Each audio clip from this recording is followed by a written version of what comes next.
Think your legs are strong? If your quads aren't firing on all cylinders, you're leaving strength and performance behind. Your quads, also known as your knee extensors, are the powerhouse behind almost everything that you do, from walking and climbing stairs to running and jumping. And it's not just about having strong legs. They're essential for athletic performance, preventing injuries, and creating that balanced, powerful look we all want. In this video, we'll break down the anatomy of your knee extensors, the supporting muscles that work with them, and their functional pairings. Then I'll show you exactly how to optimize your training for strength, size, and endurance. By the end, you're going to know more about quad training than almost everyone else in the gym. Let's dive in. All right, let's start with a solid foundation. Understanding the knee extensors. These are the muscles that make up your quads, and they're responsible for extending your knee and driving a lot of your lower body strength. First up, we've got the quads themselves. These are a group of 4 muscles working together, but each has its own unique role. The rectus femoris is like the multitasker of the group. Not only does it extend your knee, but it also helps flex your hip, making it a key player in compound movements like squats and lunges. The vastus lateralis is the largest of the 4 and sits on the outer part of your thigh. It's crucial for lateral stability and overall knee extension. The vastus medialis, often called the VMO, plays a huge role in knee stability, especially during deep flexion movements like squats. You know that teardrop-shaped muscle near your knee? That's the VMO. And then there's the vastus intermedius, which lies underneath the rectus femoris. It's not visible, but it still contributes significantly to overall knee extension strength. Now, quads don't work alone. They've got some key supporting muscles backing them up. Your hip stabilizers like the gluteus medius and minimus keep your pelvis steady, especially during unilateral movements like lunges. And then there's your core, which includes the rectus abdominis, obliques, and transverse abdominis. These muscles are like the anchor for your entire body, helping to maintain spinal alignment and protect your lower back when you're lifting heavy. Finally, we've got the muscles that either assist the quads or balance them out. On the synergist side, the hamstrings and the gastrocnemius play key roles. The hamstrings stabilize your knee during dynamic movements, and the gastroc, one of your calf muscles, supports knee flexion and stabilizes the joint during explosive exercises. On the antagonist side, we have the hamstrings again, balancing knee movement by opposing the quads. And don't forget the gluteus maximus, which counters the rectus femoris during hip flexion. This combination of primary movers, stabilizers, and synergists is what allows you to squat, jump, and move with power and control. Now that we know what these muscles do and how they work together, the next step is understanding how to train them for maximum results. Let's break down the key variables that you need to focus on. This is where the magic happens, adjusting the right variables to maximize strength, size, and endurance for your quads. Using a full range of motion is key for maximizing quadriceps activation. These squats are one of the best ways to engage the vastus medialis, especially during the bottom phase of the movement.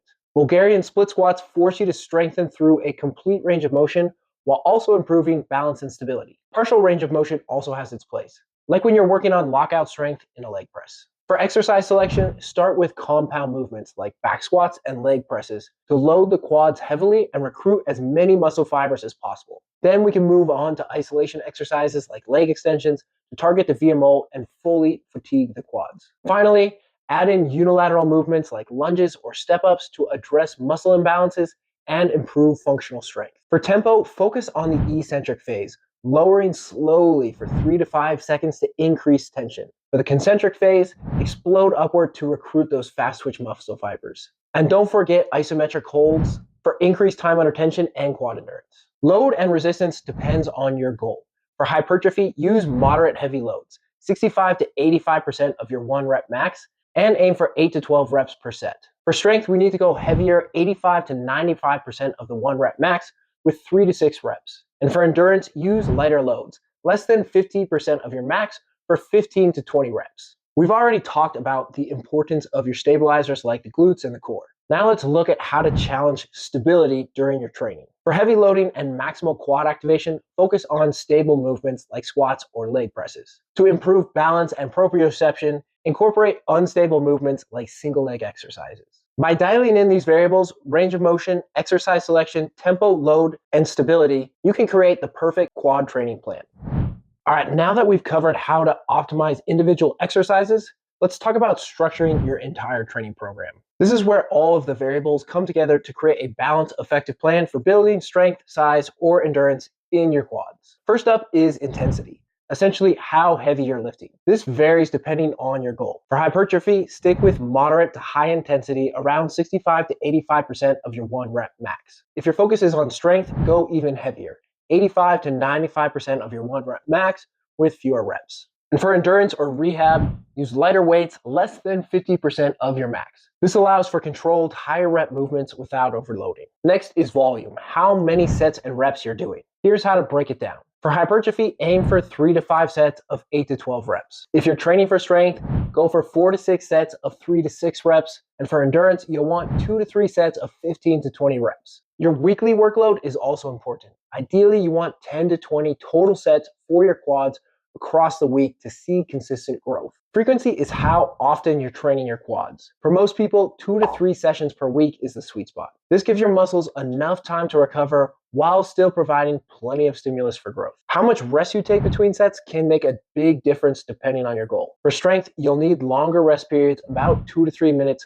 to fully replenish your energy stores. For hypertrophy, our rest can be a little bit shorter, around 60 to 90 seconds, to maximize metabolic stress. And if you're training for endurance, stick to very short rest periods, like 15 to 30 seconds, to keep the intensity high. Progression is how you get stronger over time. For beginners, linear progression works great. Gradually increase the weight or the number of reps each week. For more advanced lifters, consider periodized progression, where you alternate between phases of hypertrophy, strength, and power to keep your muscles guessing and prevent plateaus. Speaking of phases, let's break down periodization, which is just a fancy way of saying long-term planning. A macro cycle is your big picture plan, several months to a year of training. A mesocycle is a smaller block, typically 4 to 6 weeks, where you focus on specific goals like building strength or endurance. And a microcycle is your weekly plan where you manage things like fatigue and recovery. The order of your exercises matters too. Start with compound movements like squats or leg presses when your energy is at its highest. Then move to isolation exercises like leg extensions to finish with more focused effort. Finally, let's talk about training modality, how you approach your workouts. For hypertrophy, use moderate loads and techniques like drop sets or supersets to add intensity. For strength, prioritize heavy lifts with low reps and plenty of rest. And for endurance, go for higher reps, shorter rest periods, or even circuit training to keep the pace up and challenge your stamina. By dialing in these variables, intensity, volume, frequency, rest, progression, periodization, exercise order, and modality, you can create a training program that's not just effective, but tailored specifically to your goals. Let's put this all together for sample days for each goal that you can start using. Let's break down what a single day of training looks like based on 3 distinct goals: strength, hypertrophy, or endurance. Each day is carefully designed using all of the variables that we've discussed: exercise selection, tempo, range of motion, and all the rest. This way you'll have the best plan tailored to your specific objective. First, let's focus on building maximum force and power in the knee extensors. Start with back squats, 5 sets of 5 reps at 85 to 90% of your 1 rep max. Use a tempo of 2 seconds down, no pause, and an explosive upward lift. Rest for 3 minutes between sets. Pay attention to your range of motion to maximize your quad activation. Next, move to Bulgarian split squats. 3 sets of 6 reps per leg with moderate to heavy dumbbells. Use a tempo of 3 seconds down, a 1 second pause at the bottom, and a 1 second up. Rest 90 seconds between legs and make sure to hit full range of motion. Then hit the leg extension machine. Do 3 sets of 8 reps at a heavy weight near failure by the 8th rep. Use a tempo of 2 seconds up, 2 seconds hold at the top, and 1 second down. Rest for 60 seconds between sets. Focus on fully extending the knee to activate the VMO. Finally, finish with pull-off presses. 3 sets of 12 reps per side. Use a moderate weight.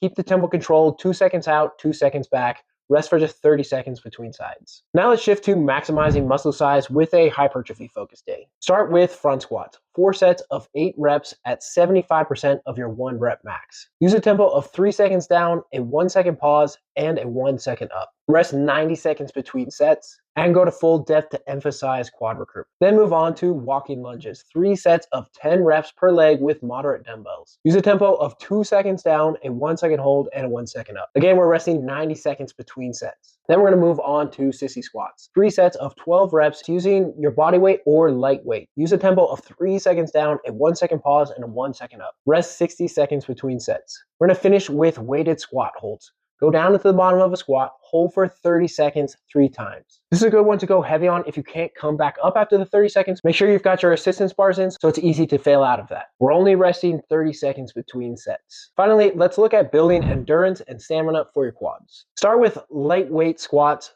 3 sets of 20 reps with light dumbbells or a light barbell. Use a steady tempo of 2 seconds down and 1 second up. Rest only 30 seconds between your sets. Then complete an accessory circuit for 3 rounds. Step ups, 10 reps per leg using a light load. Moving on to jump squats, 10 reps with explosive upward movement. Then split squats with an isometric hold. We're gonna hold for 15 seconds per leg in the bottom of that movement. And we're gonna finish with mountain climbers, 20 reps per leg. Rest for just 30 seconds between each round. Finish this off with a core stabilization movement, like a bird dog plank for 30 seconds per side. Repeat for 3 sets, resting just 30 seconds between sets. This approach gives you a comprehensive, goal-specific plan for training your quads. Each sample leverages variables like intensity, tempo, range of motion, and exercise selection to get you the most out of your workouts. So choose your goal and try one of these sample days to experience the difference. Now let's put this into a practical program. So I want to give you a sample day for each specific focus: strength, hypertrophy, and endurance. A strength focus day could be back squats with 5 sets of 5 reps at 85% of your 1 rep max. Then move on to lunges, 3 sets of 8 reps per leg, and finish off with leg extensions, 3 sets of 12 reps. For a hypertrophy focus, we're going to do front squats, 4 sets of 8 reps at 75% of your 1 rep max. Moving on to Bulgarian split squats, 3 sets of 10 reps per leg. We're going to finish with wall sets, 3 sets of 30 to 60 seconds. For an endurance focus, we're going to do lightweight squats, 3 sets of 20 reps, step ups, 3 sets of 15 reps per leg, finishing with jump squats, 3 sets of 12 reps. That gives you a sample day covering all of the different goals: strength, size, and endurance. All right, let's wrap this up. We've covered a lot today, so here's a quick recap. Your knee extensors, or your quads, are absolutely essential for strength, performance, and stability. By focusing on the right exercises, dialing in your training variables, and using smart progressive strategies, you can maximize their potential and see real results. Now it's your turn. Take these strategies and put them into action. Start incorporating them into your routine, track your progress, and see how your quads respond over time. And hey, if you guys have any questions or need more guidance, drop a comment below. I'd love to help. If you found this video helpful, make sure to subscribe for even more science-backed fitness tips and training advice. Thanks for watching, and I'll see you in the next video.